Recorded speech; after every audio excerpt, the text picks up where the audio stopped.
Que dia você nasceu? 2 de abril. 2 de abril. Vai fazer 24 anos? 23. 23.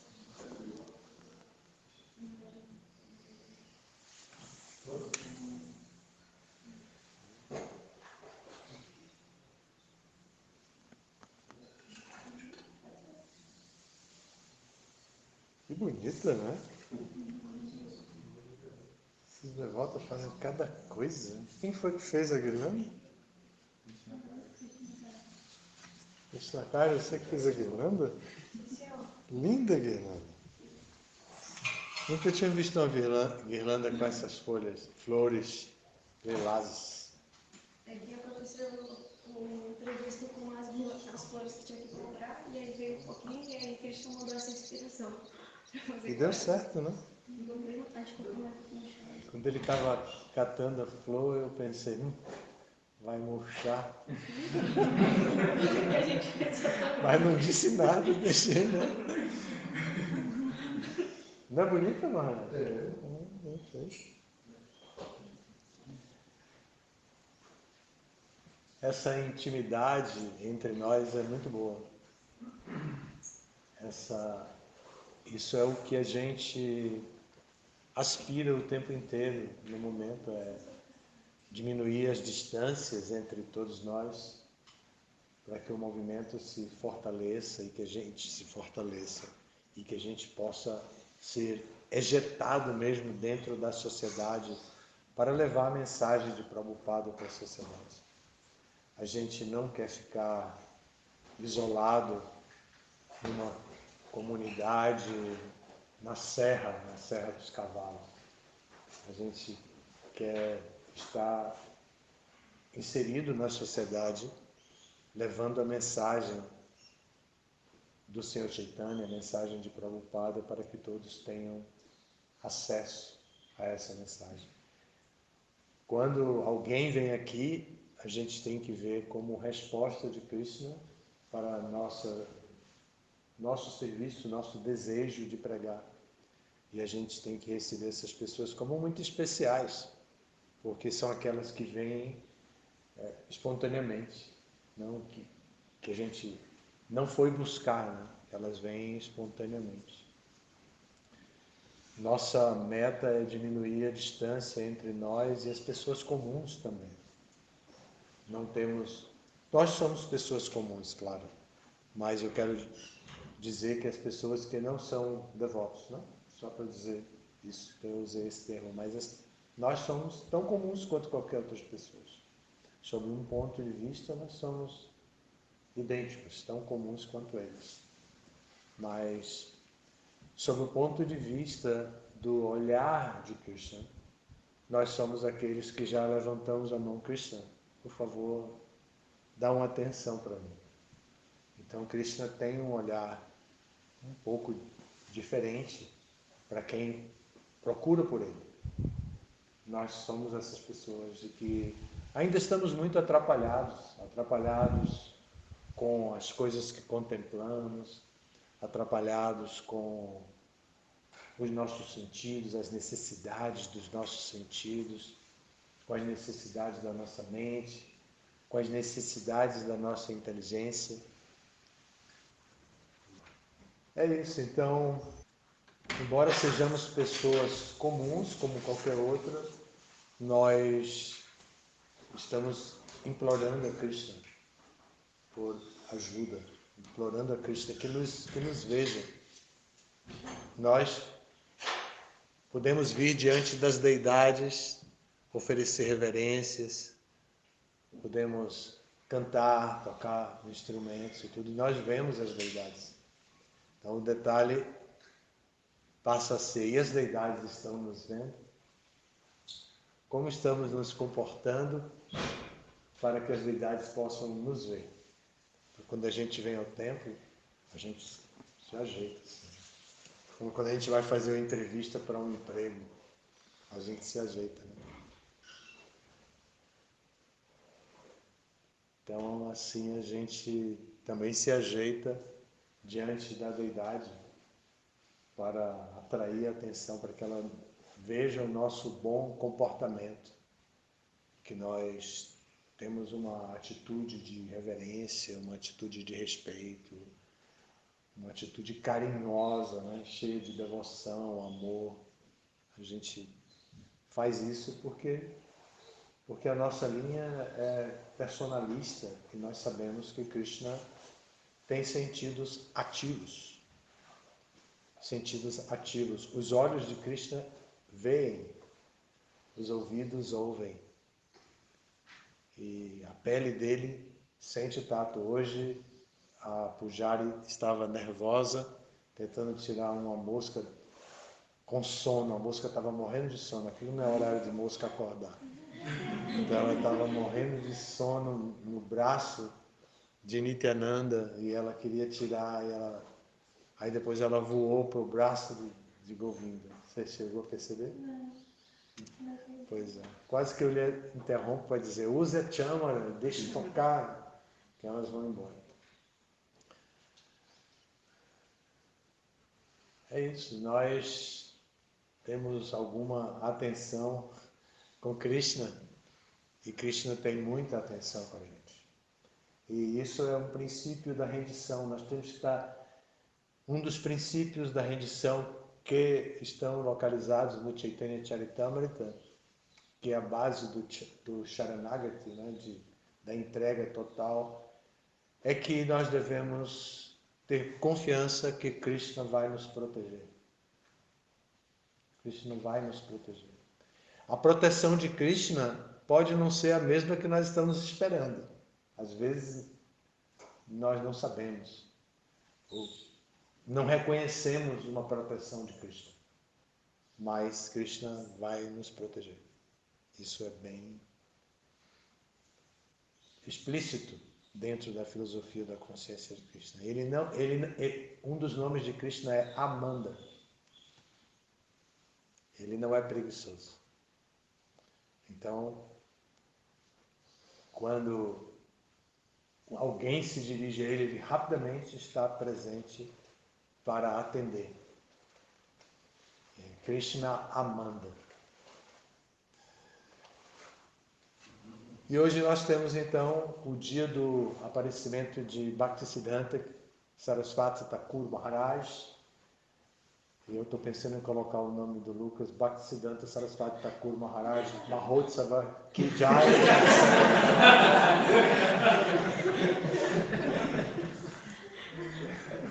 Campeão de nomes.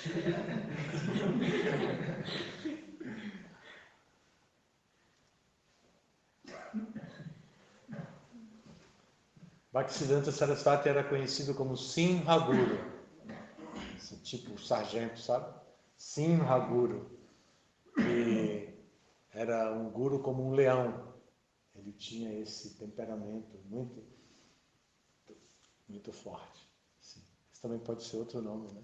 Simha Guru Das. E Bhaktisiddhanta tinha a virtude de ser manso e humilde. A humildade dele foi testada na iniciação. O pai dele não quis aceitá-lo como discípulo. Mandou que ele fosse, porque não é muito a intimidade familiar entre pai e filho podia prejudicar um pouco o filho. Mesmo que não prejudicasse o pai, poderia prejudicar o filho. Então Bhaktivinoda pediu que ele fosse ser iniciado por Gorakshora Das Babaji, que era o irmão espiritual dele, mas que o aceitava como Siksha Guru. Então, Bhaktivinoda Thakura pediu para Bhaktisiddhanta ir buscar Gorakshora para ser iniciado. E ele foi e Gorakshora não deu atenção. Gorakshora Das Babaji Maharaj não deu atenção para ele, disse que não. E ele voltou para casa e disse que ele não aceitou. E Bhaktivinoda Thakura disse, como? Como você aceita uma resposta negativa? Você tem que ser manso e humilde. Você tem que ir lá e implorar e se ele não aceitar, você não volta para casa. Pode dizer a ele isso. Aí ele foi lá e Gorakshora Das Babaji disse que não. Ele disse, meu pai disse que se eu não for aceito pelo senhor, eu não volto para casa. Aí Gorakshora Das Babaji aceitou. E ele foi o único discípulo dele. O único discípulo. Não teve nenhum outro discípulo. Bhaktisiddhanta. Então hoje é o dia dessa personalidade tão importante na nossa tradição, uma pessoa com quem nós temos uma dívida impagável, daquelas dívidas impagáveis, que foi a ordem que ele deu a Prabhupada. Nós não podemos pagar a Bhaktisiddhanta o fato de ele ter dado a ordem a Prabhupada de vir para o Ocidente. Por quê? Porque Prabhupada só veio por causa disso. Prabhupada era perfeccionista e ficou se preparando por anos e anos e anos e anos e anos. E o tempo passando e ele envelhecendo. E ele não vinha, porque ele estava se preparando, ele queria vir bem preparado. Um dia Prabhupada estava traduzindo o significado de um dos versos do capítulo 2, que fala de Vyavasayatmika Buddhi, que é inteligência focada. Então ele estava, para traduzir, ele consultava Vishwanatha Chakravarti, o significado de Vishwanatha Chakravarti. Era de madrugada, e Prabhupada leu o significado de Vishwanatha Chakravarti, que dizia que o melhor tipo de inteligência era a inteligência do mestre espiritual. E que a pessoa tinha que reconhecer isso. E Prabhupada ficou altamente agitado e ficou andando no quarto de um lado para o outro. Parou de traduzir, pensando, imagine o melhor tipo de inteligência e ele me mandou e eu ainda estou aqui. E eu ainda estou aqui. Prabhupada ficava andando, pensando, quando eu vou conseguir ir, quando eu vou conseguir. Ele orava todas as deidades. Um pujari de um templo disse que percebia Prabhupada, depois que ele recebeu uma revista de Volta ao Supremo dos americanos, foi que ele viu quem era Prabhupada. Mas ele disse que um Swami visitava o templo que ele era pujari e que esse Swami ficava quietinho no canto, cantando japa. E que um dia... E ele levava Mahaprasada para o Swami, porque era um Swami, estava visitando, ele não incomodava, mas levava Mahaprasada em um determinado momento. E ele agradecia e ia embora. Um dia ele veio, Prabhupada veio, e além de cantar japa, ele começou a chorar. Então Prabhupada ficou chorando, e o Pujari percebeu aquilo. Então, e ele nunca mais apareceu depois daquele dia. O Pujari não soube mais o que aconteceu com ele. E um dia o Pujari recebeu uma revista Back to Godhead, uma revista de volta ao Supremo, e em inglês, e viu a foto de Prabhupada. E disse, é ele. Aí ele foi até o templo da ISKCON e disse, eu queria contar uma história para vocês, só para contar mesmo, e contou essa história. Então, tem muita gente, muitas pessoas sérias de Vrindavana que tinham o que contar sobre Prabhupada. E contaram. E uma devota, Mula Prakriti, fez um livro sobre isso, os depoimentos das pessoas comuns de Vrindavana. Imagine chamar os habitantes de Vrindavana de pessoas comuns, né? Só os ateístas falam assim, falei agora como eles. Então, e eles contaram as coisas que Prabhupada, a relação deles com Prabhupada. Esse é o nosso mundo. Esse é o nosso mundo. Esse é o mundo que nós estamos entrando. Esse é o mundo, Lucas, que você está entrando hoje. O mundo dessas personalidades. Gorakshora, que não queria discípulos, mas obedeceu por causa de Bhaktivinoda, que era irmão espiritual mais velho. Ele considerava guru, então ele aceitou. Bhaktisiddhanta, que aceitou a recomendação e foi ser iniciado por ele e que fez o que o pai dele queria, o que a mãe dele disse. Numa reunião familiar, eles discutiam como desenvolver a consciência de Krishna. E Bhaktivinoda Thakura pregava muito forte para Bhaktisiddhanta, e a esposa dele disse como que vão aceitar um país, como que aqui vão aceitar a Índia, um país subjugado pelos ingleses, tem que pregar nos países de língua inglesa, que era a referência para ela de superioridade, né? Eles eram os colonizadores da Índia. Então, ela disse aquilo e Bhaktisiddhanta Sarasvati ouviu aquilo, e quando ele pôde tomar providências, ele disse exatamente isso para Prabhupada: vai pregar nos países de língua inglesa, o que a mãe dele tinha dito. E Prabhupada fez isso. Depois de muito tempo. Quando Prabhupada fez, ele já tinha 69 anos. Ele fez 70 viajando, a idade exatamente que eu estou agora. E Prabhupada teve 2 infartos na viagem. 2 infartos. Não é fácil isso. Não é fácil tolerar quanto mais ter 2 sem assistência. Ficar lá, dentro do navio, 2 infartos. E não tinha dinheiro. E chegou do outro lado do mundo, do lado de cá, do mundo sem dinheiro, sem plano de saúde, sem seguro saúde, sem seguro viagem. Não tinha nada. Não tinha nada, não tinha reconhecimento. Ele andava na rua e todo mundo pensava porque é um indiano, deve ser um indiano. Coisa assim. Indiano, pele morena, para eles é negro. E eles, naquela época, já tinha uma reação contra o racismo, mas tinha reação porque havia racismo, né? Senão não teria reação. Então eles tinham tudo isso. E Prabhupada, com a pele escura, caminhando pelas ruas, assim, e sem saber o que pensavam sobre ele. De vez em quando alguém tinha alguma atitude amável com Prabhupada. E Prabhupada começou assim, do zero, do nada, completamente manso e humilde. Essa é a nossa turma, a turma dos mansos e humildes. Essa é a nossa meta, que a gente possa se tornar manso e humilde. Isso não é fraqueza, não, ao contrário, é força. Não é fraqueza. Mas, geralmente as pessoas pensam que ser manso e ser humilde é fraqueza. No mundo estúpido, grosseirão, as pessoas, quanto mais grossas são, quanto mais pesadas são, mais elas têm a sensação de poder, de vitória.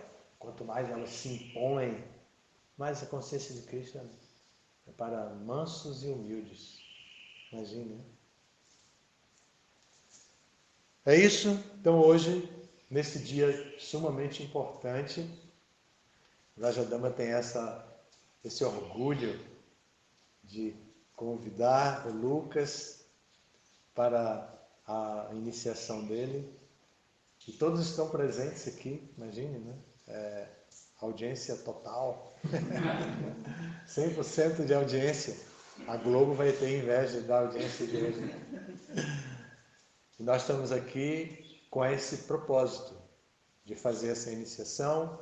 Aqui temos a cerimônia de fogo, chamada de Agnihotra, e nós vamos fazer da maneira mais simples, como o Prabhupada fazia, não tem nenhuma sofisticação, não tem nenhum incremento, mas tem tudo básico. Tem todos os elementos oferecidos, tem o ghee, que é uma opulência muito grande hoje em dia, porque é muito caro. Tem tudo.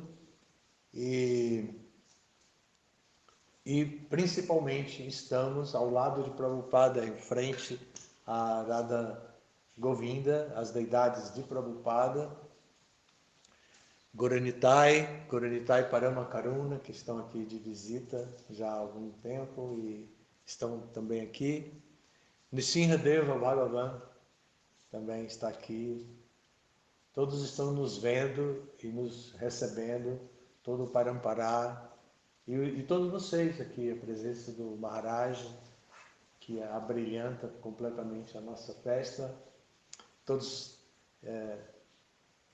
pujares, cozinheiros, Atmanivedana saiu correndo de Campina Grande para vir para cá, só para ver a iniciação do Bhakta dele. Lucas começou em Recife ou Campina Grande mesmo, né? Começou a visitar em Campina Grande e foi bem recebido. Depois os pais se mudaram para Recife, ele também se mudou. Depois ele veio para cá e ficou. Aí fez o curso Bhakti Shastri, se diplomou e agora voltou. Estamos aqui. Você quer falar alguma coisa, Maharaj? O Lucas é muito querido. É muito querido, né? Prestai. Não só por Cristo. Prestai. Outro nome bom para ele, né? Prestai. Caladão demais. Hã? Calado. Caladão. Introspectivo. Bacana, né? Mauni. Como silêncio. Do Cristo, eu disse que você é. Esperto. Muito bem. Presidente, quer falar? Agradecer a oportunidade de presenciar, de estar presente na iniciação do Lucas, o senhor pelas palavras, e agradecer a pessoa do Lucas também, como o Maharaj falou, ele é uma pessoa muito querida, e a gente fica feliz realmente de ver esse momento, sabendo da especialidade, né, de receber a iniciação, de receber a japa do mestre espiritual. Só parabenizá-lo. Atmanivedana, quer falar? Fico muito feliz, né, de estar aqui também presente nesse momento. E assim, muito importante, né, para a vida espiritual do Lucas, que demonstrou assim, muita seriedade, muita dedicação e muito potencial na vida espiritual. Muito bem. Vou escolher um companheiro de ashram mais novo. Adriano, quer falar? Bom, primeiro de tudo, queria dar parabéns ao Lucas, né? Eu divido o quarto com ele, então... Mas a gente sabe da importância de receber Diksha, né? Como o Alex falou, a cerimônia de iniciação, receber a japa do mestre espiritual, em que ele é muito sério, Maharaj. E sabe, às vezes assim, não acha, caramba, ele é muito, sabe? E ele é inspirador. Ele me inspira, sabe? Ele é um pouquinho mais velho que eu, mas ele é muito inspirador. A forma como ele lida, a seriedade que ele tem. Estudar em sadhanas, é isso.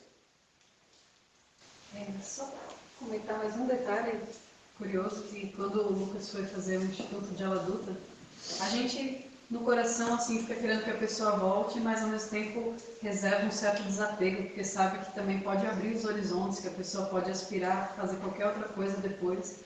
E cada vez que a gente ficava sabendo que o Lucas falava, não, mas eu vou voltar, e ele demonstrava isso, era uma felicidade muito grande para a gente aqui. E só para registrar aí essa felicidade, que ele voltou e está aí. Muito bem.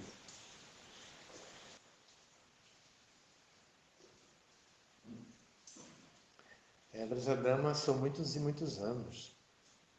Muitos. Imagine o Jagre nasceu aqui. Imagine. É muito impressionante tudo isso. São muitos e muitos anos de devoção, de trabalho, de seriedade para desenvolver isso. E Vrajadama merece acolher pessoas como Lucas, e que são sérios, que são a gente chama isso de sargento. Ele é com Sargento Lucas. No Instituto ele ficou conhecido assim. Na hora de dar os avisos da praçada, ele chegava lá. Está na hora do rancho. Vrajadama merece pessoas assim, que possam fazer jus da sua natureza transcendental, a natureza transcendental de Vrajadama, e que possa desenvolver um olhar em Vrajadama de presente e de futuro, que possa dar uma contribuição no presente e pensar até em dar também uma contribuição no futuro, e que possa permanecer, que possa privilegiar Vrajadama. O Dhamma sagrado depende das pessoas que visitam também, por uma questão de interação.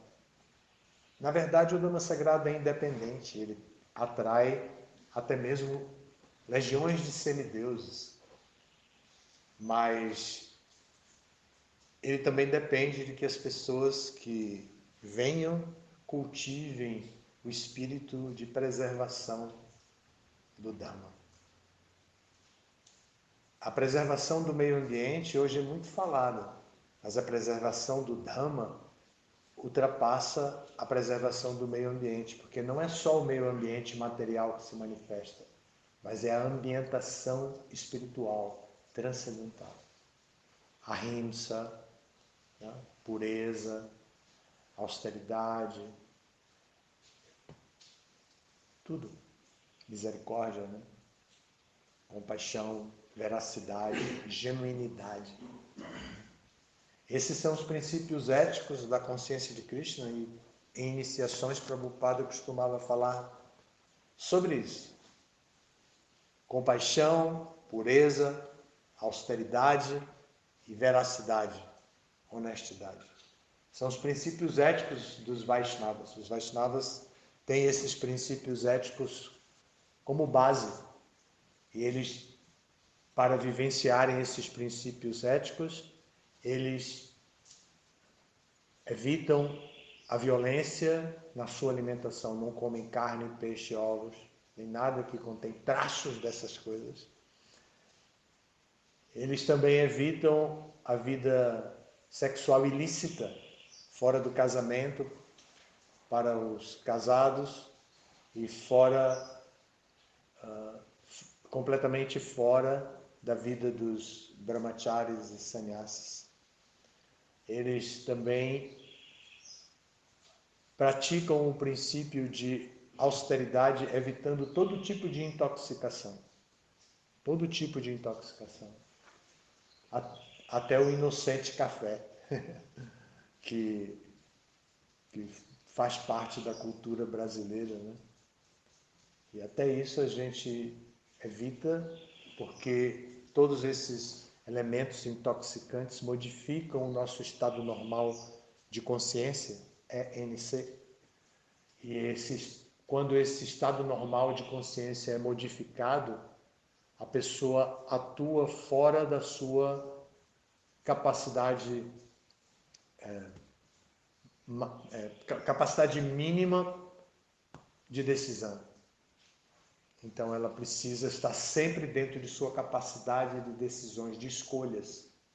Por isso ela deve manter o seu estado normal de consciência equilibrado. Nós já temos muitos estímulos que modificam o nosso estado normal de consciência. Estresse, medos, agressividade. Tudo isso já modifica um pouco. Agora, modificar quimicamente é o nosso dever não permitir. Então a gente não permite isso. E a honestidade, por isso não se usa nenhum tipo de intoxicante, né? E depois, para a veracidade, honestidade, nós também evitamos os jogos de azar. Então todo jogo de azar, a gente sabe que vai desenvolver em nós a cobiça, os desejos, vai aumentar os desejos. Não vai deixar os desejos serem satisfeitos naturalmente, vai aumentar o desejo, os nossos desejos, vai aumentar a nossa cobiça. Então nós evitamos essas atividades que são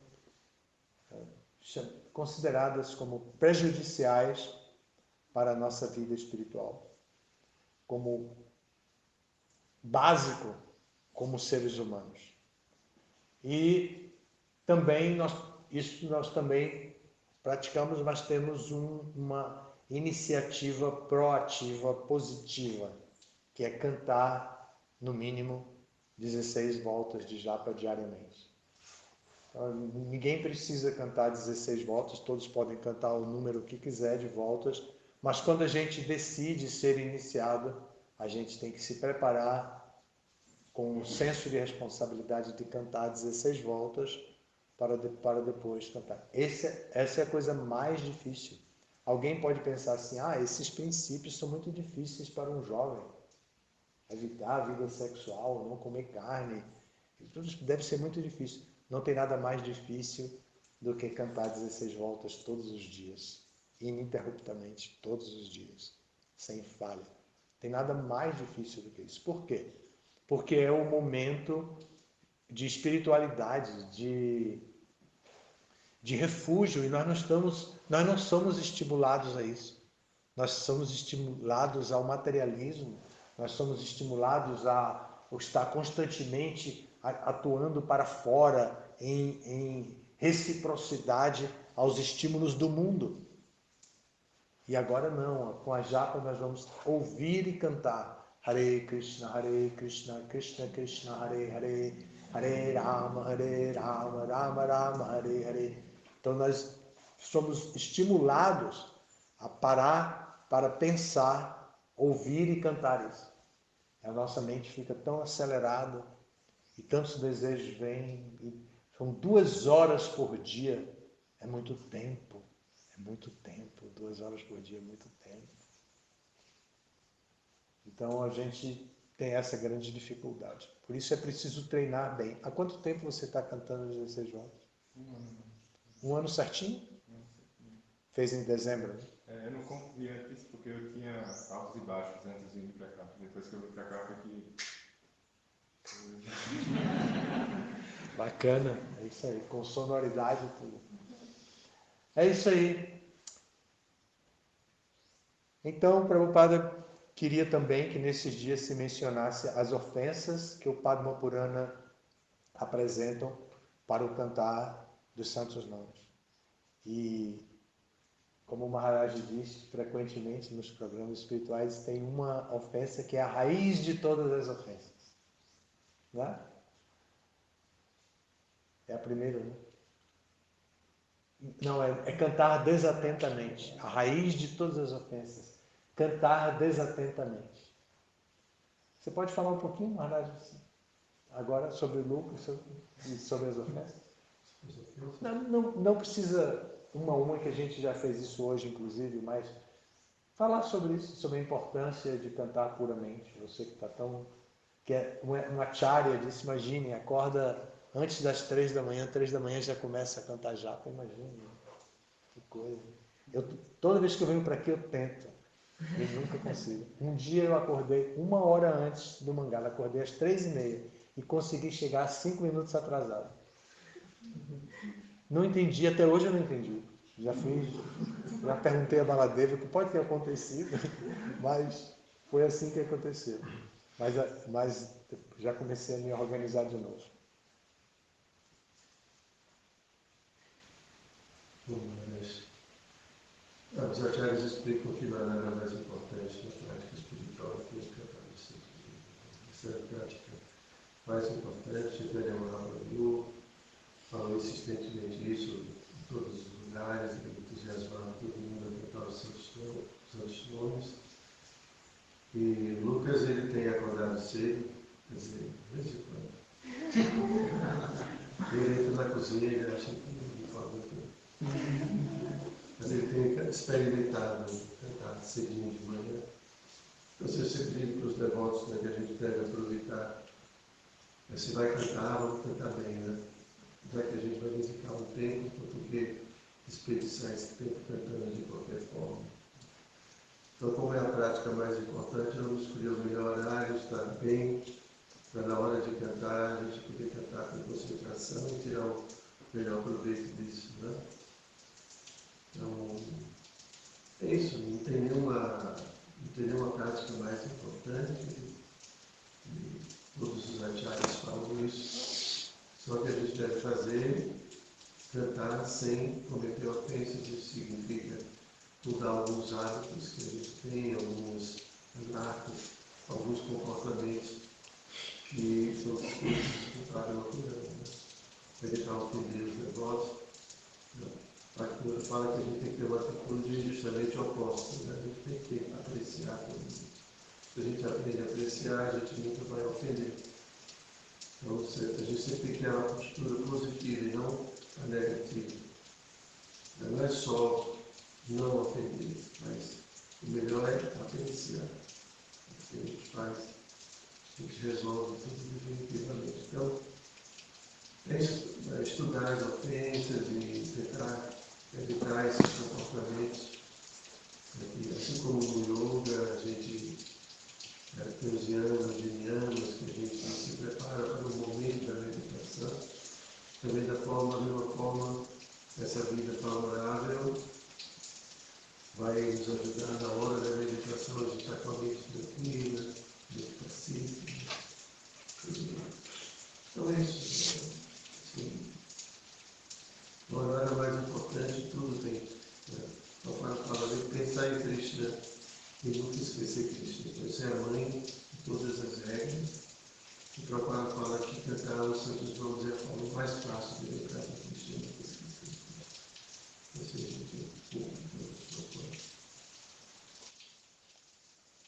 Obrigado, Maharaj. Pois é, aqui estamos. Vamos dar início. A primeira parte, nós vamos fazer a instalação, o convite a Vishnu, que venham. Depois nós vamos cantar alguns mantras, repetir, vai ter uma purificação. Depois nós vamos cantar alguns mantras e oferecer cereais, acendendo um fogo. E o fogo é dos elementos, é o mais sutil, e ele é tão poderoso que ele vai contra a gravidade, ele sobe. Perceberam, né? Hoje eu recebi esse conhecimento. Porque, imagine, né? Ele sobe. Bacana, né? Ele purifica, e a gente sabe disso. Até é dito que os incêndios nas florestas, por favor, não toquem fogo na floresta, mas até os incêndios na floresta são vistos como saudáveis para as florestas, porque renovam a vegetação. Mas ninguém precisa tomar essa atitude, não. Também deixa rolar aí. Melhor que fique molhada, melhor que fique verdinha, mesmo que possa ter alguma parte meio antiga na floresta, lá, deixa lá, ninguém toca fogo não, tá bom? Tá bem, então vamos começar. Você pode se purificar também. Eu vou fazer o ato, escritura aqui. E vamos cantar?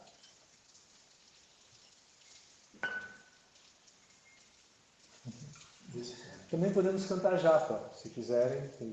Podemos cantar no ritmo de japa. Cada um pode cantar com a sua própria japa alto, ou pode cantar uníssonos, vocês decidem, tá bem?